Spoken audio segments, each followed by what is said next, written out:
everyone, welcome to my channel. In this video tutorial, I will show you how to remove a filter from a TikTok video. But before we start, if you are new to our channel, please hit the like button and subscribe for more videos like this. Let's get started.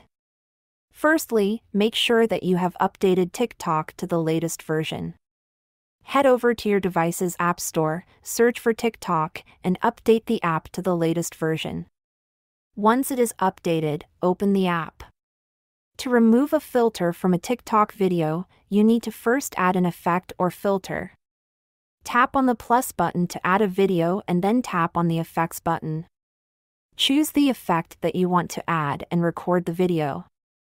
Now, to remove the filter from the video, tap on the effects button again. You can either replace the filter with another one or tap on the back button and the filter will be removed.